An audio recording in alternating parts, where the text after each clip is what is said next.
महोदय, आज हम एक ऐसे विषय पर अपना उद्गार रखना चाहता हूँ जो काफ़ी विवादास्पद स्थिति में चल रहा है, और वह है आरक्षण का मुद्दा।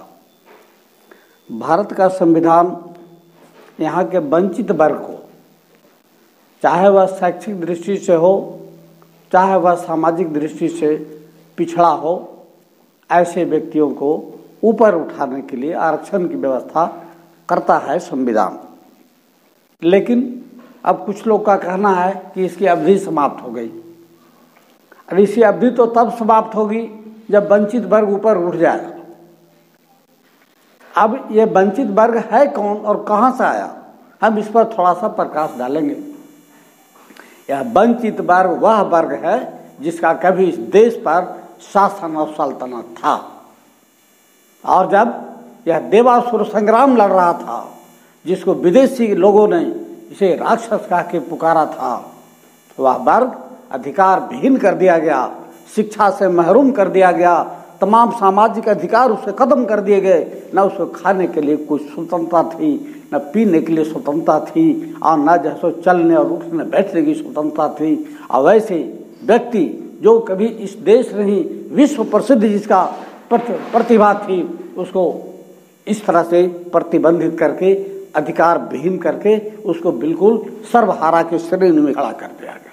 जब भारत आजाद हुआ 1947 में अंग्रेजों से, तो एक व्यक्ति था यहाँ जो कह रहा था कि अंग्रेजों से जो हमें स्वतंत्रता मिलने जा रही है, ये हमारी अधूरी स्वतंत्रता होगी। हम 25,000 साल पहले जो परतंत्र हुए थे, वह परतंत्रता हमारी कब जाएगी। और वह वर्ग जो 28,000 साल पहले, जिसको ब्राह्मणी व्यवस्था कहते हैं, ब्राह्मणवादी व्यवस्था करते हैं, जिसमें अंधविश्वास और रूढ़िवाद का प्रश्रय करके समाज को पंगु बना के रखा है, वही वर्ग कहता है कि इसे आरक्षण की जरूरत नहीं है। लेकिन जो व्यक्ति अधिकार वंचित हो गया, जो हर तरह से सर्वहारा हो गया, यदि उसको विकास करना है तो उसको उचित अवसर देने की आवश्यकता है।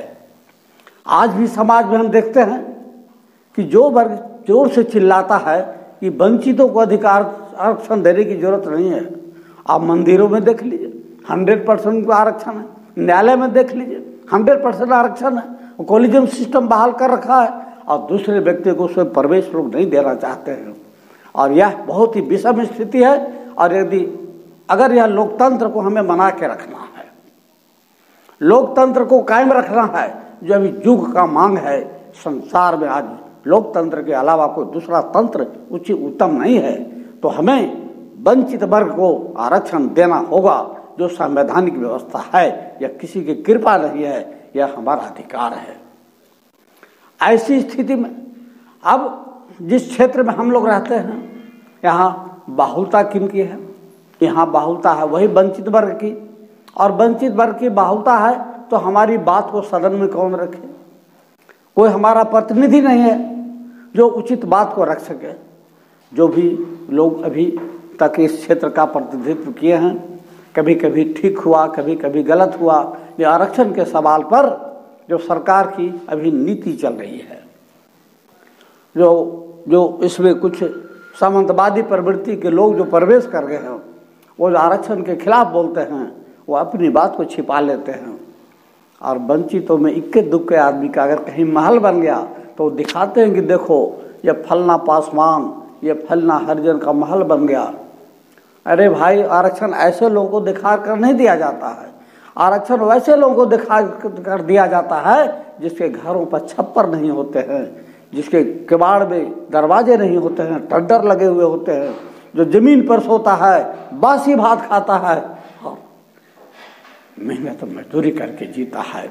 ऐसे लोगों को आरक्षण की जरूरत है। और यह देश की अस्मिता तभी बचेगी जब ऐसे लोगों को हम ऊपर उठने का मौका देंगे। इसलिए आरक्षण के पक्ष में जो संविधान का जो व्यवस्था है वह लागू रहना चाहिए, और उसको हटाने की जो भी प्रवृत्ति या मुहिम चल रहा है वह नहीं चलना चाहिए।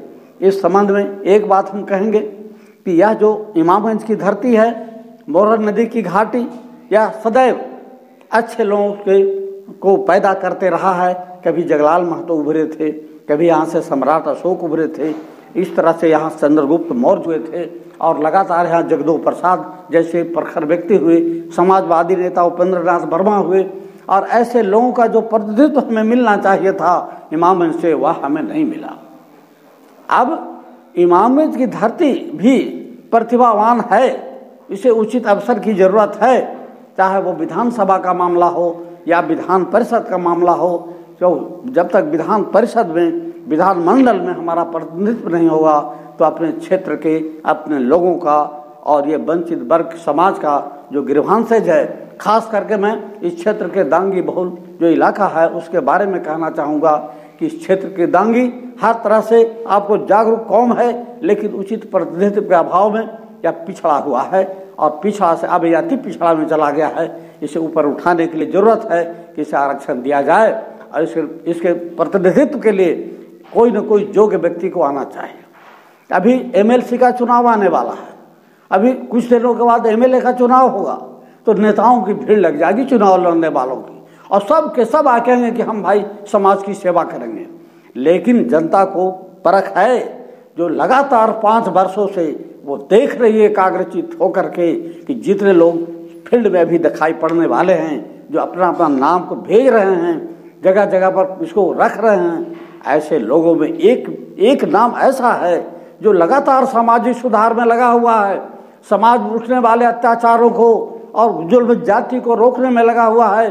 चाहे वो महिलाओं पर जुल्म हो, चाहे वो महिलाओं का द्वारा चलाया गया सत्याग्रह हो, और चाहे वह फील्ड फायरिंग रेंज का मामला हो, चाहे रेल लाने का मामला हो, गुड़ालू से डाल्टनगंज का रेलवे लाइन बनाने का मामला हो, या जल जीवन हरियाली का मामला हो, बालू पानी पर्यावरण के मामला हो, आंदोलन हो, सत्याग्रह हो, इन तमाम जगहों पर ऐसे एक व्यक्ति का नाम उधरता है।